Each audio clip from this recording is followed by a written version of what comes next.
जय हिंद दोस्तों, सुरक्षित खन्ना के इस चैनल में आपका स्वागत है। दोस्तों आज के इस वीडियो में मैं आपको तीन महत्वपूर्ण जानकारियां दूंगा। सबसे पहली जानकारी मैं आपको दूंगा एक एसोसिएशन के बारे में।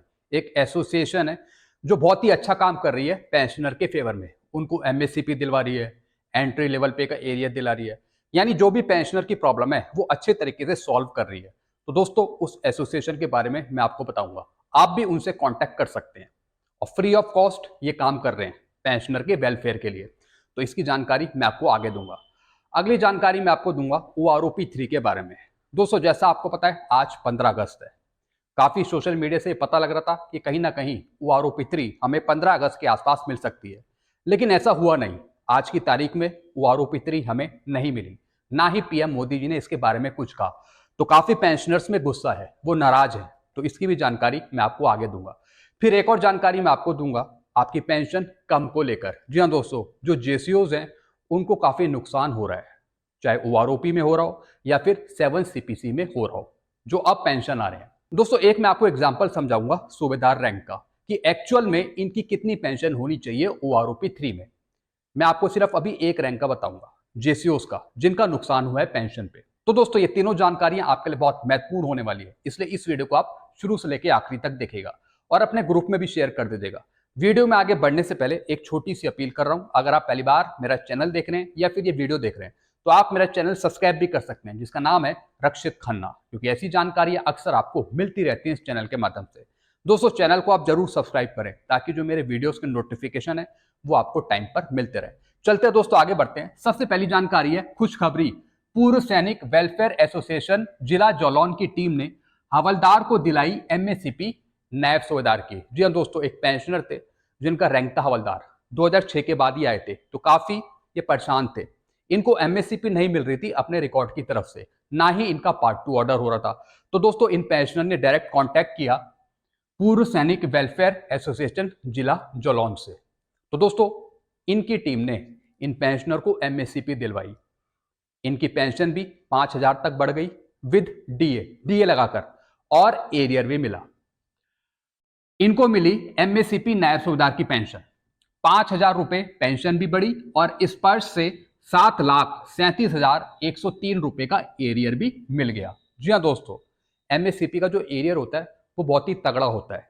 अगर आप 2006 के बाद आए हैं, पूरा एरियर आपको मिलता है, साथ में पेंशन भी बढ़ती है और साथ में जो आपकी ग्रेजुटी होती है वो भी डिफरेंस के रूप में आपको उसका एरियर मिलता है। सब कुछ आपका रिवाइज हो जाता है क्योंकि आपकी रैंक ही चेंज हो जाती है। पहले आप हवलदार थे, फिर आपको एमएससीपी मिल जाती है, फिर नायब सूबेदार के आधार पे आपको सब कुछ पेमेंट होता है। तो दोस्तों ये जो एसोसिएशन है काफी अच्छा काम कर रही है, काफी पेंशनर का भला कर रही है। तो दोस्तों आप भी मेरे से इनका कॉन्टैक्ट नंबर ले सकते हैं और आप इनकी टीम से जुड़ सकते हैं। दोस्तों साथ ही साथ इनका कॉरिजेंडम पीपीओ भी इशू हो गया। इनका कॉरिजेंडम पीपीओ भी बनाया गया इस वर्ष के द्वारा, पीसीडी के द्वारा, और फिर इनको पेमेंट हुआ। इनकी सर्विस थी 24 साल 1 दिन। जी हाँ दोस्तों, अगर आपके 24 साल कंप्लीट है या फिर 16 साल कंप्लीट है तो आपको फिर एमएससीपी दी जाती है। अगर आप सिपाही हैं, नायक है और पूरे 16 साल कंप्लीट है, 1 दिन भी है, तब भी आपको एमएससीपी हवलदार की पेंशन मिल जाएगी।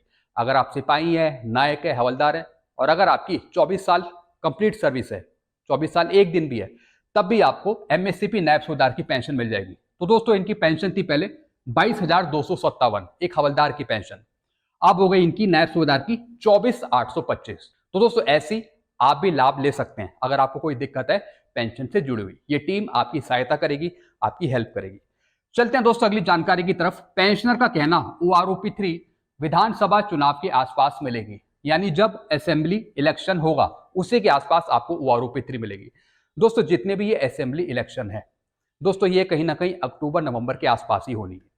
तो दोस्तों पेंशनर का कहना है कि भारत सरकार OROP 3 वोटों को भुनाने के लिए इलेक्शन के टाइम ही OROP 3 देगी, असेंबली इलेक्शन के आसपास, ऐसा पेंशनर का कहना है।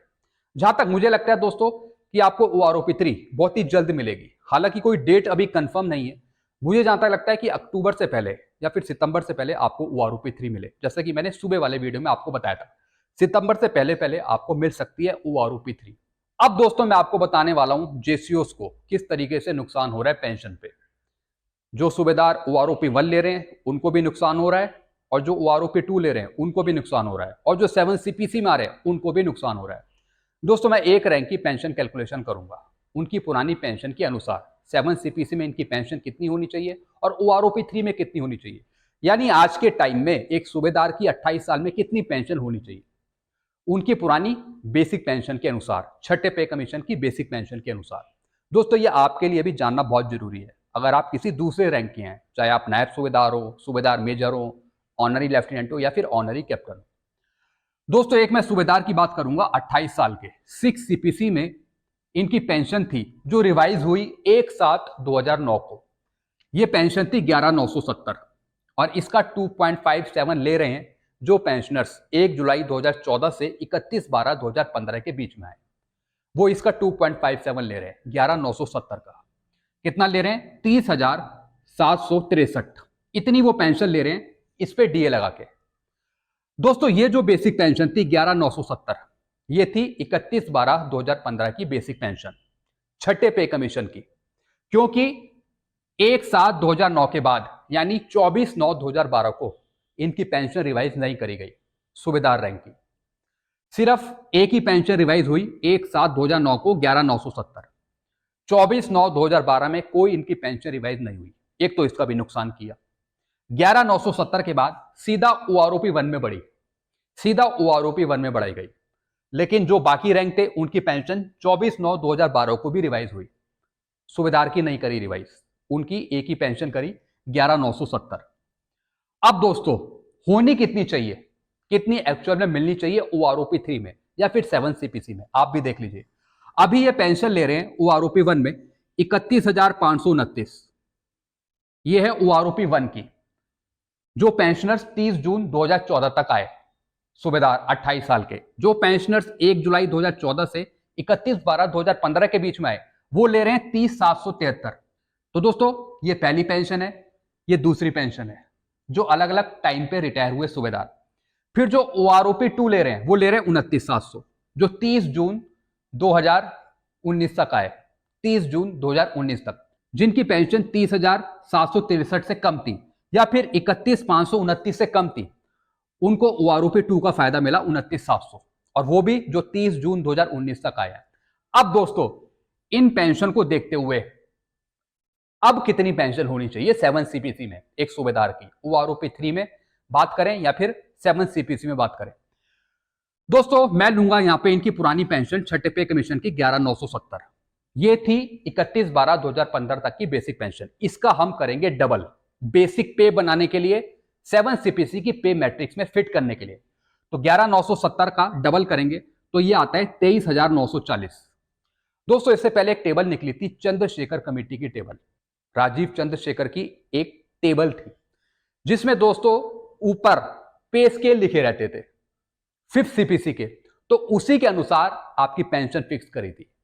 तो दोस्तों उसी में से एक सूबेदार की पेंशन निकाली गई 11,970 यानी 23,940 थी। अब इसमें मिलिट्री सर्विस पे भी ऐड था, ग्रेड पे भी ऐड था और बेसिक पे भी ऐड थी, तो उन सब का टोटल करके आधा करके 11,970 पेंशन बनाई गई। दोस्तों ये 2-3 टेबल थी, एक तो चंद्रशेखर कमेटी की टेबल थी राजीव चंद्रशेखर की, एक दोस्तों एक सर्कुलर है 430 और एक और सर्कुलर है 501, उसमें भी इनकी पेंशन 11,970 के आसपास है। तो दोस्तों ये 11,970 जो बनी है वो 23,940 से ही बनी है। तो दोस्तों 11,970 का डबल कर दिया तो आता है 23,940। अब इसमें हम फिटमेंट फैक्टर लगाएंगे 2.57 तो ये आता है 61,526। अब ये 61,526 हम देखेंगे 7 सीपीसी की पे मैट्रिक्स में। तो दोस्तों ये यहाँ पे फिक्स होंगे 7 सीपीसी में 62,200 पे। अब इसमें हम ऐड करेंगे 5,200 की मिलिट्री सर्विस पे। अब काफी पेंशनर कहेंगे मिलिट्री सर्विस पे तो पहले से ही ऐड है।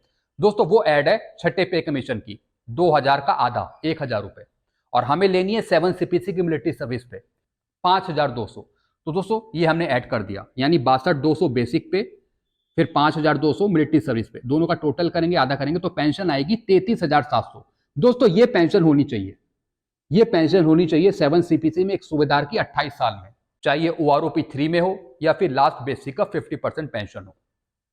इतनी पेंशन होनी चाहिए 33,700। और अभी कितनी मिल रही है? किसी को 31,529 पुराने सूबेदारों को जिन्होंने ओआरओपी 1 लिया, या फिर जिन्होंने ओआरओपी 2 लिया उनको मिल रही है 29,700, या फिर जो 1 जुलाई 2014 से 31/12/2015 के बीच में उनको मिल रही है 30,763।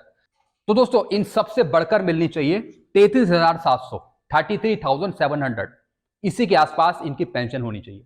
तो आपने देखा किस तरीके से नुकसान हो रहा है आपका, और ये बात कोई रखता ही नहीं है। तो दोस्तों ये प्रॉब्लम है इन सूबेदारों की पेंशन में। जो पुरानी पेंशन है अगर उसको सही से फिक्स किया जाए 7 CPC में, तो अच्छी खासी पेंशन आपकी बढ़ सकती है। तो दोस्तों ये मैंने आपको कुछ चीजें बताई, लॉजिकल चीजें जो बिल्कुल सही है, एक्यूरेट है। अगर आप टेक्निकल बातें जानते हैं पेंशन के बारे में, तब आप चीजें अच्छे से समझ पाते हैं। तो दोस्तों ये कुछ जानकारी थी जो मैंने आपको समझाई है। आई होप सारी जानकारी आप अच्छे से समझ गए होंगे, और हम ऐसी उम्मीद करते हैं कि जब भी सूबेदार की पेंशन बनाई जाए तो वो 33,000 या फिर 34,000 के आसपास बनाई जाए, एक अच्छा फायदा दिया जाए सूबेदारों को। बाकी रैंकों को भी मिलना चाहिए जिनको नुकसान हो रहा है। तो दोस्तों ये कुछ जानकारी थी जो मैंने आपको समझाई। वीडियो आपको अच्छा लगता है वीडियो को लाइक करें, और चैनल को आप सब्सक्राइब कर सकते हैं जिसका नाम है Rakshit Khanna. Thank you so much.